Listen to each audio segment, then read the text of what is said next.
Welcome, Graham James. I know it's been, how long was it? I think I came and visited your studio probably just after COVID broke. I can't remember, it's probably about a year ago at least.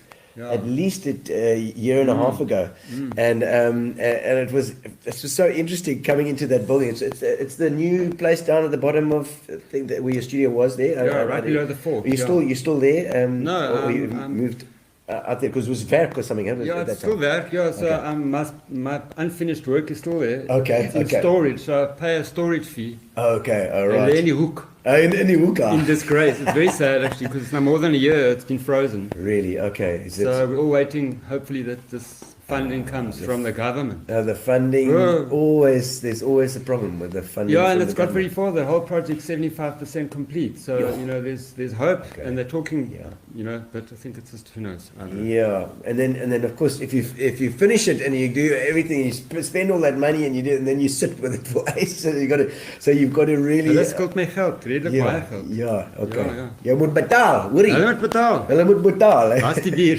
Yeah, there's that's wow, how did you find that? Yeah, so that was it, yeah. And is that you like it? Beautiful. Look at that, there it goes. So what I wanted to do was make big ones of them, like 3 meter diameter, and roll them down the dune no, I wanted to, and then I got sick at that time. That's when that whole taxi, and now it's like the goalpost has shifted because to do that and walk up those dunes, and you need assistance. But the idea was to film it rolling down on fire, down the dune, because I love what fire means as well. It's quite a strong metaphor for change, for renewal, dying, regrowth. Yeah, all of those things. Apart from just keeping warm in a fire, and the cooking of our food, and how we've survived really, close to fire for 100,000. They're saying now 300,000 years now. They're going back. In fact, this is all in South African archaeological history now. Some of the oldest records are right here. Fire, of the human history and the use of fire. Yeah. So, gee whiz, because it's like it's true what you say. It's like fire was supposed to define the humans. That's what we do that nobody else does, or no other animals do. Or, we're able to do that. Yeah, which is that's it's crazy. And make it as well. Gary's got a couple of questions here. Need me ready for some early questions as well. While we're busy, so that project is on ice at the moment. Are you busy with any other projects as well, or no? Am I? What are you doing at the moment? Are you loitering around? Yeah, I'm loitering. I just recovered from a fractured wrist, and I'm left-handed, so it put me out. We're so dependent on our dominant arm. Yeah. How did you break your wrist? Am I allowed to ask? It was the most innocuous fall. Really? Just a fall. Oh, they're getting to that age now. No, I wasn't even doing something like paragliding or something motorbike. I wasn't even... Did you trip over your mat? Yeah, just... in your kitchen? Yeah, that kind of thing, Running for the telephone. I was running for the telephone, I wish, and then I broke a hip. Yeah. No, I was on a tree, and I'm involved with trees a lot, so I've been doing a project planting a lot of trees. And so it was on that... there when I was a big tree had fallen down and potentially crushed some of the ones I planted, so I was like, they're my children. Really? I'm just recently planted the 700th, so I did. So you're a proper tree hugger. So 700. All indigenous. So I'm very proud. It's been quite a. That's like a job. It's been a big project. It's sort of like it's an art project actually. Okay. One day I'm going to make it into... Where are most of them planted? It's all in one place. It's all like... So I've got this little plot. Yeah. And it was 98% exotics. Cactus and... Yes. You know the black waters. Come on, name a couple. Wattle. Okay, yes. Port Jackson and Port Jackson, syringas. Inkberries, lantana, all these things. Okay. Those are terrible ones. And it's interesting, when I've cleared a bit of land or cleared a space, thousands of seedling come up, and they're all these inkberries and almost no indigenous. No indigenous.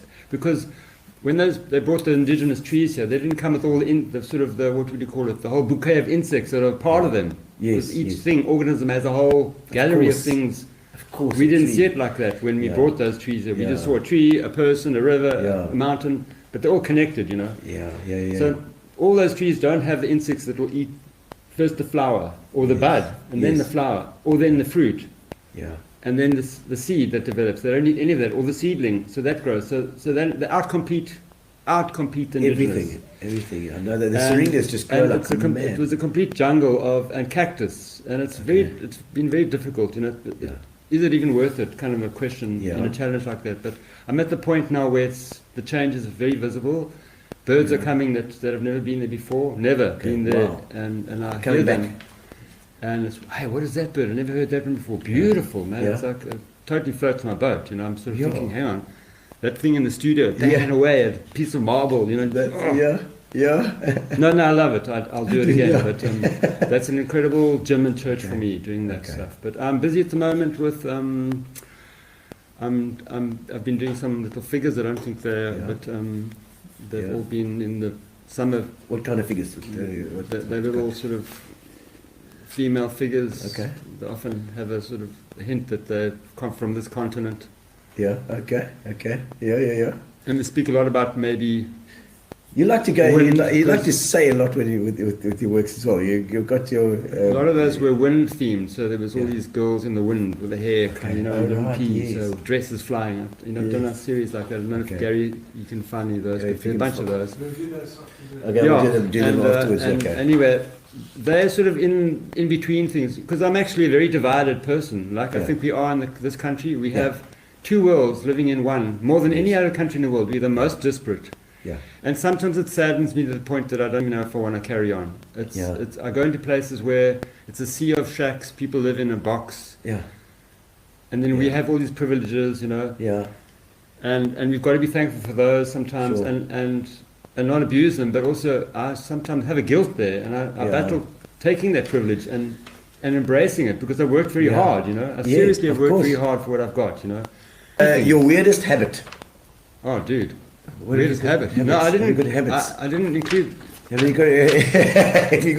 got all quirky things that you do? Lots, but I can't think anything that's particularly. Oh, I do. Yeah. So this is about 2 years now I've been doing it. Yeah. Some people are going to be kind of. It's a bit off-putting, but it's very good. Yeah. Since the drought, and we've been urged to use 50 liters a day. So if I use a load of washing, it's 90 liters. Yeah. My washing machine. Okay. Yeah. Just one load. Yeah. And that's being without lots of rinses and stuff. No, it's lots. And that's not a family of 4 where you're doing multiple washes and you've got just a thing you used once and it's going in and you're not that. So it was like, hang on, how do you get done? I mean, that's impossible for 2 years there. And I mean, I've been following things like this quite a bit. So for about 2 years, I've been doing what you call a compost toilet. So I poop literally in a bucket with sawdust. So it is a bit of a weird thing. Just to answer your question. Yeah. Okay. But if you go into that room, let's say we come into that room now, and there's a poo bucket, and I say, do you notice anything odd? Is there a smell here of a toilet? You wouldn't. It would be like this room. Smells like. Have you been into a place where there's a long drop? Oh no, terrible. It's like the stench is so, you just get in and you think, how are you even going to activate your bowels in a space like that? And the secret is you don't mix the urine with the brown stuff. Okay, so and there are separators now that are commonly available for people to do this. So the young people that are off the grid that are doing more and more of this. When you look online, that are doing interesting things like that. And they poop in a. And we also it's a sawdust kind of thing, but it's a special kind of thing. It just dries it. So it just and I've got a place I plant when I plant a tree, I just bury it. So, planting trees and feeding trees. Yeah, so that's luckily I can do it. I have a place to put it. But I mean, there's surely a community in your neighbourhood where you can just take your bucket. So if you see a guy walking across the road with a bucket, and burying something, you know what he's doing. But it works for me, and I do it, and I save a lot of water, and it's a nice principle. If anybody wants to do it, I can send Graham a quick message, and he'll sort it out. A great friend of mine was doing it 20 years ago already. I love it. Sue Rhodes is going to enjoy this little section. She does our edits after the show, so she's gonna like that edit. Oh my word! Yeah. And the most adventurous thing you've ever done in your life? I think taking up paragliding was an adventurous thing, because it's a risky thing, and you know about those risks sort of because when you launch off your first time with an instructor on a trial flight to see, as a tandem. Yeah. I mean, I didn't have, it was just, wow, I've got to do this. But there were times when I realized, because I nearly killed myself, I actually had a collapse, so the whole thing, picture a sheet in the wind, oof, that happened to me. Oh my God. And I should have probably been dead. Because it was a... It sounds like a couple of times you should have really been dead. No, that's true. How many lives you got left? And my sister said the same thing to me. Hang on, you're running out of those You're 9. Yeah, that's it. I roughed it actually, and I had a bicycle. So I went from England to Land's End on a bicycle. Good Lord. So it was on that trip. Yeah. And I remember I saw Stonehenge. It was a big landmark for me because I always wanted to see this place of my ancestors, Yes. Those people who moved big rocks. Welsh people. Yes. Don't play. Yeah. Rock the size of a freaking truck. Yeah. Just some of them. Anyway, and in Wiltshire there at this cathedral, I went off and I went and slept in a graveyard. Just half like sort of the weirdness of it, and it was Stephen King. It felt it just felt like it was a bit of a sanctuary in a way. There was, I felt it was a place where nobody would go and say, "Hey, we're gonna lock you up," Yeah. Or spiritual place. Or where somebody would disturb me, So I felt safe, but it wasn't a comfortable night, Okay, yeah. It was a bit odd, but that, It was a joke where the guy says, no, he came and slept at the graveyard, and then the next morning went for his doctor's thing and said, take off your clothes, and he took off his clothes and said, how old are you? He says, 42. He says, well, it says on your butt here that you died in 1843.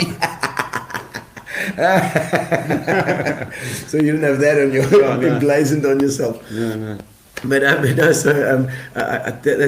see you like that sort of spiritual side as well. You feel close to nature and you find a bit of solace in there. Yeah. No, I do. I love the cycles of the sun and the moon as well. Yeah, and that sort of the bigger picture of planet Earth and it's sort of I suppose I don't know spirituality, but there's a spiritual connection to it all. Yeah. I think all living things and their connection.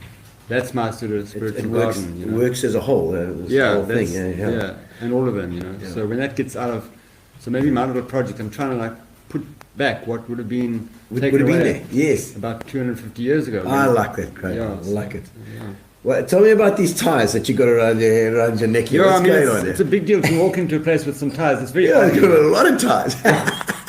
So you used to have to wear a tie every day in Bloemfontein at Technikon. Oh, were you there? Bloem? Yeah. It was my first tertiary post, So, okay. Yeah, so I was teaching in sculpture and drawing and various other things. Yeah, and so you had a tie every day. So, but with sculpture, you're working with machine tools and stuff, and you get your head taken off by a bandsaw that sucks your tie in. Yeah, of course. All these sort of things. So I thought also, I mean, where I was at the then Paulus Technikon, ties were really long. They were verboten. It was long out of. They'd really realised this is a relic of the past, especially in this department. Yes. The management were still, some of them the lecturers were still wearing ties and that stuff. But even those started to shed there, and the pharmacists and the scientists also. Ties are in Africa, I mean, you can wear a safari suit. Yeah. So I made these ties one by one, just sort of as a comment of how ridiculous wearing a tie is. Yeah. Okay. So I was trying to make them as loud or as ridiculous as possible. I actually was going to bring an album. I thought, could you please play me a song as a background thing? You've got a colour, so I can play music, And it would have been, I thought I'd find a balance, Sid Kitchen is like an old friend, and he wrote this song called I'm a Cool Logic. Yeah. I don't know if you know the song, but I don't know. It's aggressive, it's hard. Okay. It's edgy, but it's... Electric. Or acoustic, because he was an acoustic guy, but mostly. I think it's a mixed thing, because it is quite a production, with the band. Wow, okay. But I think it came from that sort of Africa's not for sissies thing, where he really says how it is out there, where, was the line, I think of a line from one of the songs, kids with guns, I can't in front of the camera, stage fright, but the situation we're in now, where there are kids with guns and rape for fun and blah blah blah, and he hits it in a sort of like a rap sequence, and he's actually a great writer. Kitchen, he could write very beautifully, and he did an anthology of poetry as well. So Yeah. Gary, I'm sure, knows Soup Kitchen as well. And I thought I'd definitely give Steve Newman a punt because he wrote some very beautiful songs and some African musicians. Like I'm a big fan of Maskande. Okay, all right. I love Maskande. Yeah. Mhlobo Wanene, I mean, Shani Ngobo and Puza Chemist and Uhashim Klope. Those guys, I don't know, somehow in my blood, I just, when I hear that stuff, it kind of gets me going. I want to like... It's amazing. Johnny Clegg, he was the guy. I love that stuff. And somehow it was in me. Of course it's in us. And my family, they didn't pick it up. Some of my siblings... nada, but it's in me somewhere from. Of course. Maybe when I was a little boy, something happened. The ends of those, that was quite interesting because they all. If you, I don't know if there's another pic there, Gary, but I carved a lot of things into the ends of them, like. Oh, there we go.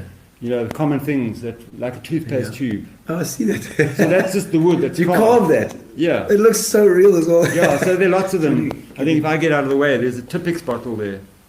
And as it goes up. If it was the size of your finger, I would have carved a finger, or if it was a matchstick, because they get thin and thin, and so that at the top it was as thin as, almost like dental floss thin. It was the tiniest sticks there that were so fragile. That is so good. And then the big ones at the bottom, it just got so it got smaller, like our journey of life does, maybe, or.